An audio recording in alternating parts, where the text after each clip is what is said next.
Why now for Shane Waldron and the Bears to part ways, sir?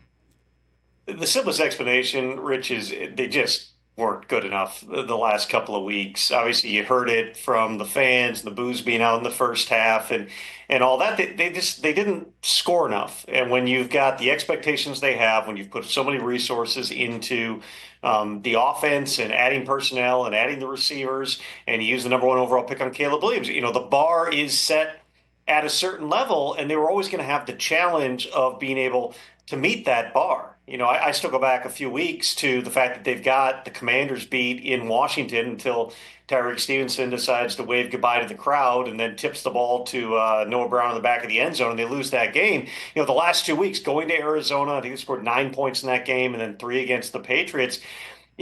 Clearly something had to change. And I would tell you this, Rich, it was a unique sequence of events because, Matt Eberflus goes, he says, I think on the radio yesterday morning that they're talking about changes, and then he does his press conference in the afternoon. He won't commit to Shane Waldron still being on staff as the offensive coordinator by the following week. My understanding as of last night was that the plan was going to be Waldron would stay. They potentially would move him upstairs, change some things operationally, but that he was going to remain the offensive coordinator. But Shane Waldron got called in by Matt Eberflus around 7:30 Central this morning and told that they were indeed going to make a change. They had a staff meeting at 8. Everybody found out it's going to be Thomas Brown now taking over as the offensive coordinator. It's a big opportunity for Thomas Brown, who last year, remember, he took over. Frank Reich gave him play calling duties, then took him back. Then Reich got fired. Then Thomas Brown took over again. He got some of the same elements at play here,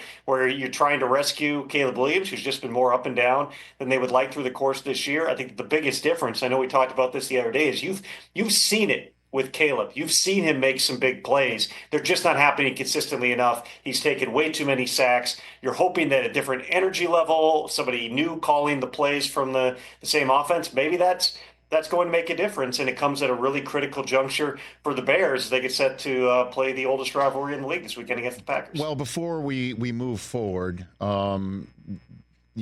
there's still a question about what happened to get us to this point, Tom, that I'd like to ask you about.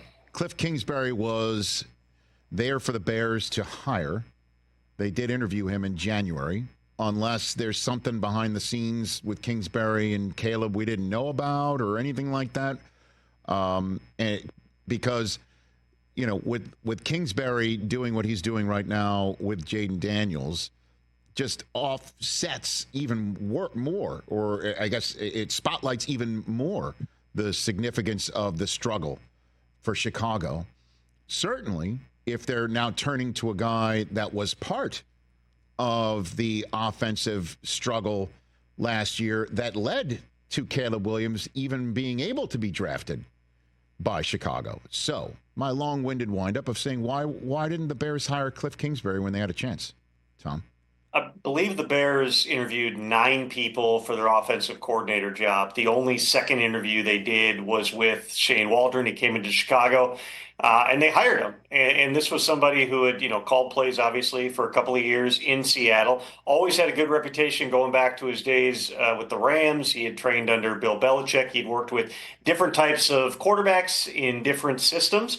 And the belief for the Bears and for Matt Eberflus was that he was going to be able to run the right offense to get Caleb Williams going where he wanted to go. With Cliff, he interviewed for at least 3 jobs because he also, of course, interviewed for the Raiders job, left the building. The Raiders thought that they were getting him as the offensive coordinator, then woke up the next day. There had been an issue in the negotiations, and Cliff ends up in Washington. Now, I don't know that when Cliff was hired, that people were necessarily celebrating that either in Washington, because the last impressions you had of Cliff Kingsbury was Kyler Murray screaming at him on the sideline and, kind of where things had been in Arizona down the stretch of his tenure there, but caught the right, ended up in the right situation with the right quarterback in Jaden Daniels, who honestly came in probably being more pro-ready than Caleb Williams just because of the way that he had played from the pocket at LSU, because of the growth that he had done there. That's taken nothing away from Cliff, but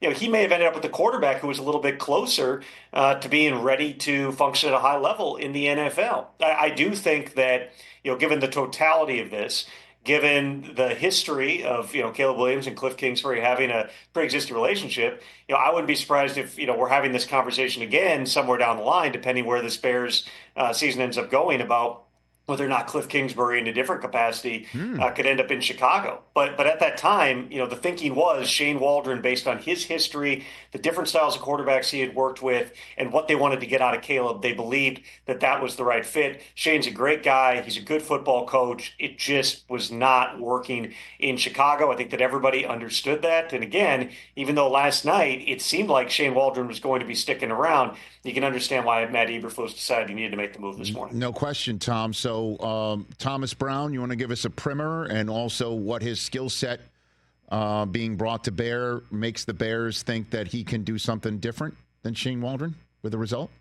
Yeah, Thomas Brown is definitely a different type of a personality than Shane Waldron. Shane's, I don't necessarily want to call him introverted, but he's very thoughtful. With Thomas Brown, not that he's not a thoughtful guy, but he is high energy and going to, bring some juice to the room. Sean McVay, has called him one of the greatest competitors that he'd ever been around. He was the assistant head coach on the Rams team that won the Super Bowl.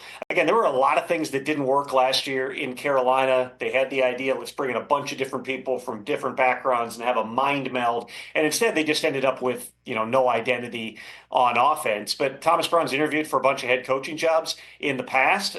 He's going to be able to communicate probably a little bit differently with Caleb Williams. We'll see where he ends up calling the plays from. He's been in the booth, but I believe that it's possible he may end up on the sideline and being able to be face-to-face with Caleb Williams in the course of the game. He's very highly thought of within the league. His background, he was a former NFL running back. He was drafted out of Georgia, suffered an injury, blew out. I believe he tore his groin off the bone when getting horse collar tackled in a preseason game, but went into coaching and has been, highly regarded since here.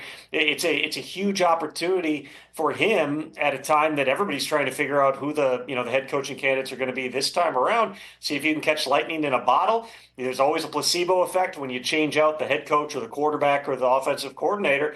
Maybe you get a little bit of a bounce here, and if they can go and steal one or at least look better this week in Green Bay, then that's going to be progress. Catch the Rich Eisen Show every single day on the Roku Channel, 12 to 3 Eastern, for free.